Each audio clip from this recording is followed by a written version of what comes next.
नमस्कार। आज हम जो BA सेकेंड ईयर है और उसका भूगोल का फर्स्ट पेपर को पढ़ेंगे।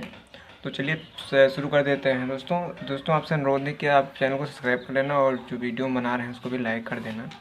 तो दोस्तों पहला कुछ जैसे कि इसमें दिया हुआ है कि अत लघु उत्तरीय व लघु उत्तरीय प्रश्न इस प्रकार के दिए हुए हैं। लेकिन चलिए पहले हम शुरू करते हैं आज। दोस्तों तो ये रहा आपका प्रश्न एवं उनके उत्तर और अतु लघु उत्तरीय प्रश्न। आज हम इस वीडियो में केवल अत लघु उत्तरीय प्रश्न को पढ़ेंगे। तो इसे दिया हुआ है पहला क्वेश्चन के दिया हुआ आर्थिक भूगोल की परिभाषा। तो आर्थिक भूगोल अर्थतंत्र के क्षेत्रीय संगठन प्रतिरूप एवं प्रक्रिया का अध्ययन करता है। और दूसरे शब्दों में कहें तो आर्थिक भूगोल मनुष्य के आर्थिक कार्यों, उत्पादन, उपभोग, विनिमय एवं वितरण के क्षेत्रीय प्रतिरूप एवं उनमें व्याप्त प्रक्रियाओं का अध्ययन प्रादेशिक अर्थतंत्र संगठन की व्याख्या के उद्देश्य से करता है। ये रहा आपका आर्थिक भूगोल की परिभाषा। दूसरी दी हुई R.E. मर्फी के अनुसार क्या है परिभाषा। अभी हम क्या जान रहे हैं कि अभी आर्थिक भूगोल की परिभाषा ये तीनों हैं। पहली जिसमें दो प्रकार की दी हुई, फिर दो लोग हैं जिन्होंने दिया, अलेक्जेंडर ने दिया है और R.E. मर्फी ने दिया है। तो इन दोनों परिभाषाओं को जानेंगे। क्या दिया है कि आर्थिक भूगोल मनुष्य की जीविकोपार्जन की विधियों में से एक से दूसरे स्थान पर मिलने वाली समानता एवं विषमता का अध्ययन करता है। अब अलेक्जेंडर ने क्या कहा कि आर्थिक भूगोल पृथ्वी तल पर उत्पादन, विनिमय एवं उपभोग की वस्तुओं से संबंधित मानवीय कार्यों की क्षेत्रीय भिन्नताओं का अध्ययन करता है। तो ये हो गया आपका आर्थिक भूगोल की परिभाषा। अगला क्वेश्चन दिया कि एफ्टा क्या चीज़ जान लेते हैं। अपने व्यापार संबंधों को यूरोपीय देशों से बनाए रखने के लिए ब्रिटेन ने ECM के विपरीत संघ की स्थापना की।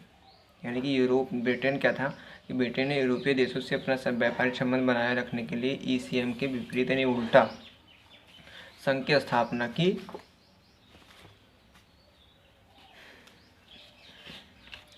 की। इसका नाम यूरोपियन स्वतंत्र व्यापार एसोसिएशन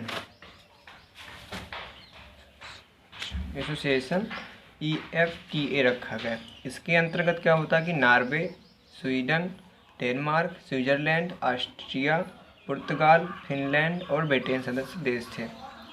अब सन 1973 में ब्रिटेन, डेनमार्क और नॉर्वे ECM में सम्मिलित हो गए, जिससे अब परिस्थिति थोड़ा बदल चुकी है। ये रहा एफ्टा। हम लोग एफ्टा जान गए क्या चीज़ था। अब रेल मार्गों का महत्व। अब रेल मार्ग के दो प्रमुख लाभ हैं, इस चीज़ को जानते हैं। वो दिखाई नहीं दे रहा होगा, तो ये रहा। तो रेल मार्ग के महत्व जान लेते हैं कि रेल मार्गों के दो प्रमुख लाभ। नंबर 1 है भारी और बृहद आकार के मालों को लंबी दूरी तक पर्याप्त तीव्र गति के साथ ले जाने की क्षमता। यानी कि जो चीज़ें काफ़ी बड़ी होती हैं, जिन्हें हम आसानी से नहीं ला सकते हैं और जल्दी समय पर पहुंचा नहीं सकते हैं, इसमें यही लाभ होता है कि बड़ी से बड़ी चीज़ों को इस पर रख करके और जल्दी से जल्दी अगर आप तीव्रता के साथ एक जगह से दूसरी जगह पहुँचा देती है। ये फ़ायदा है।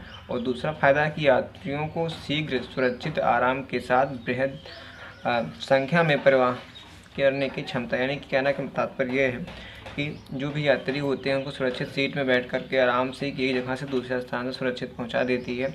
ये रेल मार्ग के महत्व थे। तो अब जान लेते हैं संसाधन संरक्षण के बारे में। दोस्तों आप वीडियो को लाइक कर लेना और चैनल को सब्सक्राइब कर लेना। अपने दोस्तों के पास वीडियो को शेयर कर दीजिए दोस्तों, ताकि वो लोग भी वीडियो को देख सकें। देखिए संरक्षण में क्या चीज़ है।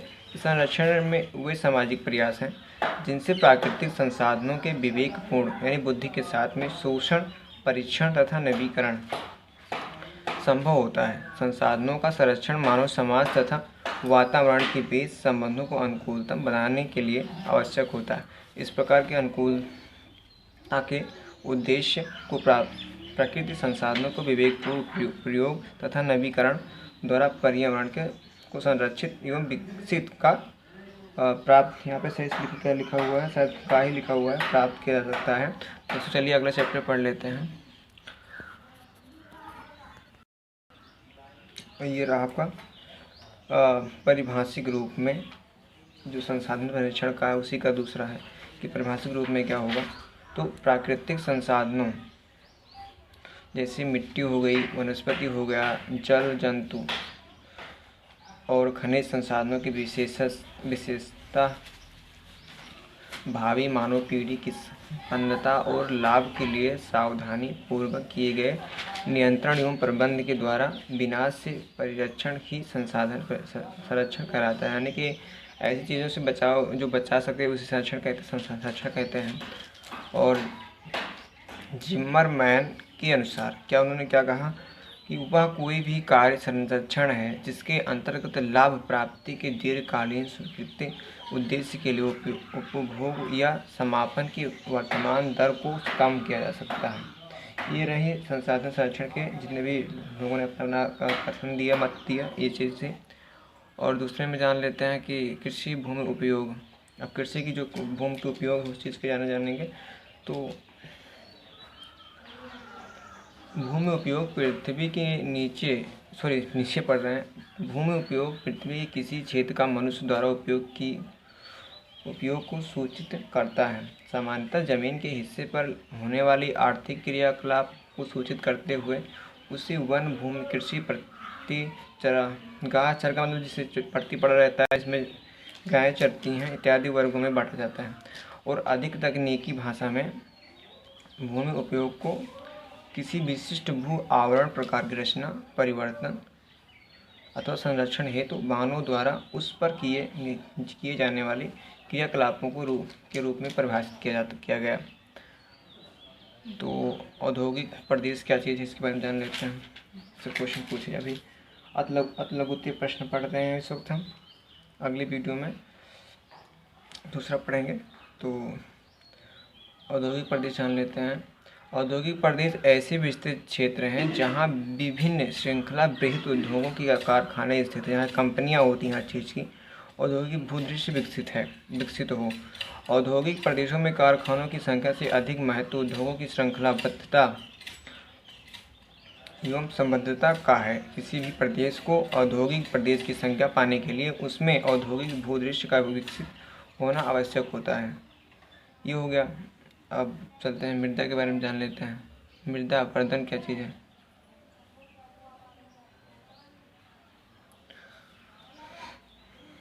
प्राकृतिक जैसे कि मान सकते हैं कि जल पवन हो गया, तो एवं मानव द्वारा वन विनाश जो मनुष्य पेड़ काट रहे हैं आदि के कारण जब भूमि की ऊपरी परत क्या होता है कि आवरण नष्ट हो जाता है, जो कि परत है, जैसे कि पेड़ कट रहे हैं, जल जो कि जो ऊपर गिरता है तो मतलब मिट्टी खिसकने लगती है। तो उसी मिट्टी का कटाव या मृदा अपरदन कहते हैं। जिसे हम लोग मिट्टी का कटाव कहते हैं उसे मृदा अपरदन कहा जाता है उसी चीज़ को। उसी में मिट्टी अपरदन की स्थिति में मिट्टी अपने मूल स्थान से सदियों के लिए स्थानांतरित हो जाती है। यानी कि अब जहाँ पर रहती है वहाँ से खिसक जाती है, अलग चली जाती है, और वहाँ पे जहाँ से कटता है वो चीज़ भी खाली हो जाता है। उसी को बोलता है मृदा अपरदन। तो और जान लेते हैं इसके बारे में। भारत की 1/4 भू मृदा अपरदन की समस्या से ग्रस्त है। भारत की बात हो रही है कि भारत की 1/4 भूमि जो 1/4 भूमि है मृदा अपरदन की समस्या से ग्रस्त है। राजस्थान के लगभग 13 जिले इस भीषण समस्या की चपेट में हैं। राजस्थान की अगर बात करें 13 जिले उसमें हैं जहाँ पे ये जो मृदा अपरदन की समस्या बहुत तगड़ी है। मृदा अपरदन में मूल क्षेत्र के उपयुक्त मिट्टी नष्ट हो जाती है। दूसरी ओर यह मिट्टी जिस क्षेत्र में जाती है वहाँ समस्या उत्पन्न करती है। यानी कि जहाँ से गई वहाँ तो समस्या हो ही गई, लेकिन जहाँ पे इकट्ठा हुई वहाँ भी समस्या पैदा कर देती है। और मरुस्थलीय मिट्टी के विस्तार से अनेक उपजाऊ क्षेत्र नष्ट हो रहे हैं। नदी द्वारा कटाव में निक्षेप क्षेत्र में मिट्टी निक्षेप की समस्या उत्पन्न हो रही है। अतः मृदा अपरदन हर प्रकार से समस्या उत्पन्न करता है। मृदा अपरदन को विद्वानों ने रेंगती हुई मृत्यु की संज्ञा प्रदान की है। इन्होंने कहा कि ये रेंगती हुई मृत्यु है, रेंगती हुई से अपरदन के बारे में बताया है, विद्वानों ने कहा इस चीज़ को। चलिए अंतर्राष्ट्रीय व्यापार के बारे में जान लेते हैं थोड़ा बहुत। अंतर्राष्ट्रीय व्यापार क्या चीज़ है। अंतर्राष्ट्रीय स्तर पर किन्हीं वस्तुओं, सेवाओं एवं विचारों के आदान प्रदान के अंतर को अंतर्राष्ट्रीय व्यापार कहते हैं। इसके अंतर्गत क्या होता है कि वस्तुओं और सेवाओं का संचलन होता है, यानी कि कोई लेता है जिसके पास जिस चीज़ की कमी है वो अब दूसरे देश से लेता है, अगर भारत के पास किसी कमी है तो दूसरे देश से लेगा। तो इस चीज़ को अंतर्राष्ट्रीय व्यापार कहते हैं। आयात निर्यात होता रहता है। ऐसे देशों में जिनमें किन्हीं वस्तुओं और सेवाओं की अधिकता या अधिक होता है, ऐसे देशों में जिनमें उन वस्तुओं एवं सेवाओं की कमी होती है या जिनमें इनकी आवश्यकता होती है, इन वस्तुओं और सेवाओं का संचरण होता है।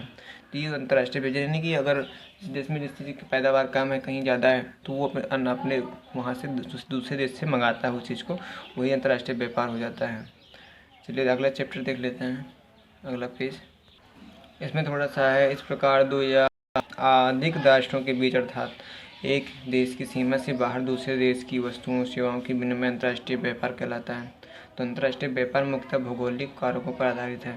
ठीक है, आपको समझ में आएगा कि अंतर्राष्ट्रीय व्यापार क्या, दूसरे देश से कोई चीज़ लेना देना, वही अंतर्राष्ट्रीय व्यापार हो गया। और कृषि प्रदेश क्या चीज़ है?